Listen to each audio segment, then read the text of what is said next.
For all of you asking what the hell was going to happen with Alicia Andrews in the Foolio murder trial since she got the judge booted off, here's y'all update. State of Florida versus Andrews Alicia Latoya. Case number, and then they put all their stuff there. Notice of hearing virtual.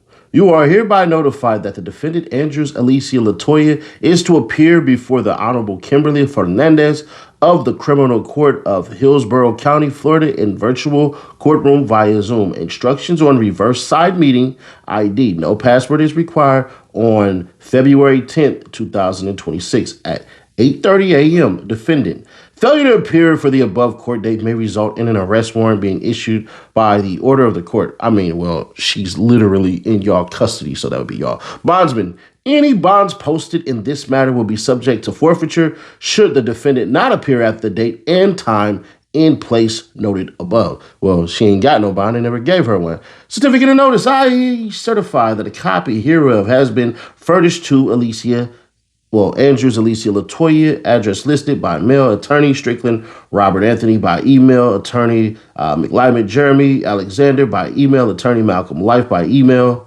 and then White, I don't know how to say cuz name, Rain Stirrup by email, attorney Hira Yesley by email on February 4th, 2026. Victor D. Christ, clerk of the circuit court. Anyways, let's get into what the hell this really means. Birdman hands, bang! Before we move on, here's something you can do and get paid for. This is called free cash. Free cash is number 2 on the Apple Store and pays you to play games. You can make $500 plus a month by playing games for free. Use my QR code or the link in the description to get $5 when you download and sign up for free. Download and get paid on your phone and start playing. We saw about to happen on Zoom meeting, and what does that mean exactly? It's probably going to be short. They'll set some days and dates, and the judge will be presented with the ability for retrial for the one count that she was found guilty of, because you can make the case as the lawyers have been making, and apparently according to the judges, plural, because that's how that goes in Florida. You take it to the appellate court, and then they all decide to get together and rule. That's what happened in the Foolio trial. And what ended up happening, y'all already know, the judge got booted off from doing the sentencing. Now, the question is does this judge come off fair? Does this judge get the notes and all this shit and everything? Why and all this stuff and why it all happened? I don't know, but it is what it is. So let's see what the hell exactly happens, because if she's able to fight it and there's no rush on this shit, then we'll see. Because so far, she's looking at 15 years. The longer she stays in there, unfortunately, the better. Now, if I'm her lawyers, I'm arguing, listen, time served, all of this stuff. Her shit was minimal. The last judge was biased as hell and all this stuff. If I'm the state, I'm not arguing any of that. If I'm the state, I'm arguing we did no wrong. Just because of a couple of blunders from the previous judge. They can't really say that because, you don't want to throw the judge under the bus like that. But because of the previous actions of the judge does not diminish exactly what we were able to prove in court. So that's how they're doing it. Because if I'm them, I'm arguing, well, shit, the count that we actually are, is escaping my mind right now. The count that we actually got, shit, hey, she still got found guilty of something. It's not like she walked off scot-free, or it's not like she was forced with a bad damn decision, because one could argue, yo, I hear everything y'all saying, but we want to go ahead and say, F this. We giving her life. And they would have appealed that and won. See, one thing about this appeal that happened that I think a lot of people should appreciate, especially for her lawyers, shout out to them, is that had she gotten life for this on the appeals process, bruh, she would have got out of the life sentence, and put it that way. So a retrial more than likely would have happened, and the story that's told and the negative points, the good points and all this shit, it would have been able to happen, which means that the prosecution would have known that Alicia Andrews is going to testify and what she would testify to and all of this stuff.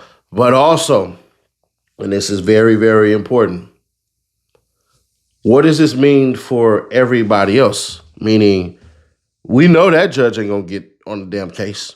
But we know the prosecution, their strong points and their weak points, which I don't really think they have any weak points as far as the guys being screwed over. Really, what they need, what the prosecution may want, is a cooperator. But I'm fairly certain them cats is pushing each other out the way to tell, because what we just seen, bruh, she probably gonna be the most solid in everybody else who don't cooperate out of everybody. She ain't said shit. She done did some stupid ass calls in jail, which she shouldn't have did. She was being overly manipulated and all that. And part of me wants to say, I understand it. I'm not a woman, so I never had a baby daddy. But part of me wants to say that if it was my baby mama and we went down and all of this stuff, I would want to talk to my baby mama about my child, or my baby mama can talk to me about my child because the baby was in my parents' possession.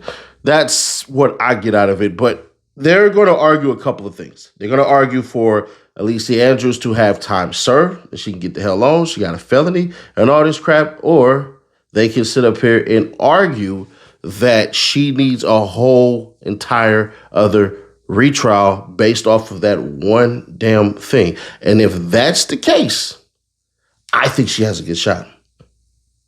I know y'all like, man, Seti Nash, you just saying that because you was rooting for it. Bruh, as I watched the trial like y'all did, it became apparently clear that the prosecution was just trying to send a message.